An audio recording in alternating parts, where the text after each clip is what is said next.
Красная книга. Цель данного издания заключается в том, чтобы привлечь внимание общественности к проблеме защиты исчезающих растений, животных и птиц. И нам давно пора бить тревогу, поскольку животные, включенные в нее, находятся на грани исчезновения. Факторов много, но самый главный – это человеческий. Когда люди, увеличивая пастбище для домашних животных или строя свои жилища, уменьшают лесистую местность, что в свою очередь нарушает ореол обитания представителей дикой природы. Этой ситуацией обеспокоен и декан химико-биологического факультета Ингушского государственного университета Туган Юнусович Тачиев. Но самое печальное в этой ситуации – научное сообщество ничего не может сделать. Если ранее, до 2007 года, они могли хоть как-то повлиять на ситуацию с выпуском Красной книги, где рассказывали, как обстоят дела с флорой и фауной региона, и тем самым заставить общество задуматься о проблеме, то по поручению правительства сейчас изданием книги с редкими животными занимаются сами заповедники, а там специалистов узкой направленности не так много, уверен Туган Юнусович. Да и последний выпуск Красной книги Ингушетии был в 2007 году, хотя должна выходить она через каждые 5 лет.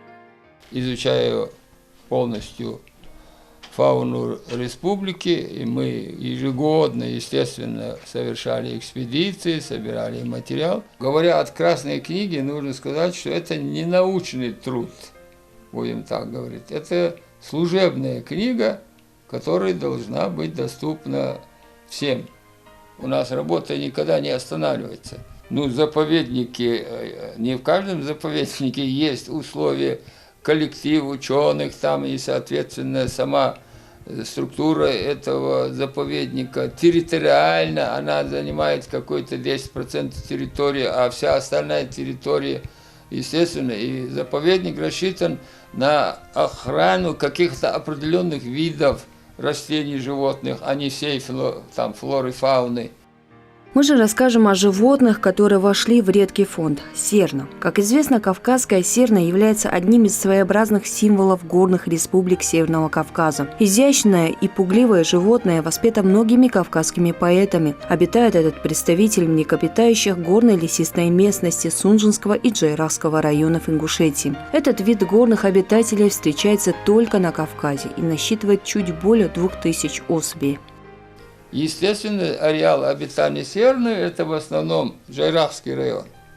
Это Шонское ущелье, Амичоч, и дальше туда, как говорится, серна особо, в Чечню переходит, там дальше у них свои ареалы, там есть серны.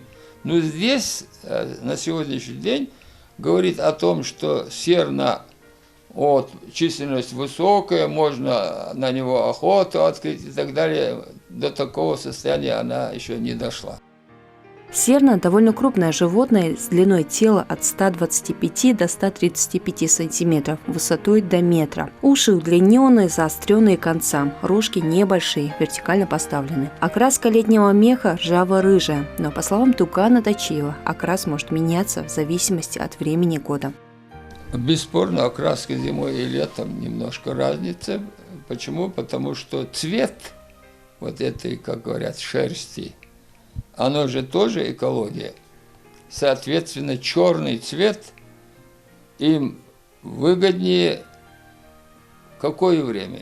Когда солнышко очень греет, поглощает это тепло. Холодно, его нужно поглощать. А выделять из тела лишние избытки энергии, выделять, значит, или как вы видите, на севере все они светлые, а на юге все они темные. Поэтому и здесь тоже. Но у нас в наших условиях бывает так, что часть может, как говорится, сменить окраску, а часть может сохранить то, что.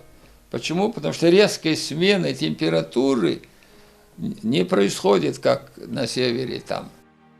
Одной из причин сокращения этого вида на территории региона стали завезенные в республику яки, которые, по словам биологов, никак не вписываются в нашу экосистему. Они нарушают пищевую цепочку вследствие нехватки кормовой базы. Некоторые животные, в числе которых и серна, начали покидать свой ореол обитания и переселяться в лесную и горную местность, где растительности, то есть пищи, не так много. Каждый вид животных имеет свои ниши экологические, за пределы которых они не выходят. Ну и другие. Иногда бывают эти ниши накладываются. Речь о яке, то есть домашнее животное. Это не сельхозживотное, но оно не имеет отношения к фауне дикой. Поэтому его на территории заповедника или там, где есть краснокнижные виды, категорически нельзя выпускать его. Потому что ниже, естественно, куда свободно эти яки и домашние животные в том числе доходят, они объедают всю кормовую базу. И поэтому, конечно, влияет отрицательно на дикую фауну, тем более на такие редкие виды, как наши. Питается серна различными травянистыми растениями. Летом это злаковые, а зимой побеги клена, граба, бука, березы. Почти сотни видов растений есть там в природе, которым они питаются в разные сезоны и так далее. Ну, естественно, растительность летнее время в основном есть прекрасные, так сказать, травы. В осенне-зимнее время есть кустарники. В зимнее время, когда абсолютно все, иногда надо и нам о них думать, потому что могут быть такие случаи, если снежные очень зимы, доступ к этим кормам очень ограничен. И поэтому в заповедниках на всякий случай заготавливают, так сказать, им на зиму, там специально подвешиваются веники и так далее, корм. Основной угрозой для современной популяции серн в Ингушетии является незаконный промысел, браконьерский отстрел, особенно в районах, близких к населенным пунктам. Смертность от рыси, волка имеет второстепенное значение. Чтобы как-то сохранить численность этого вида, Государственный природный заповедник Эрзи ведет работу по их охране.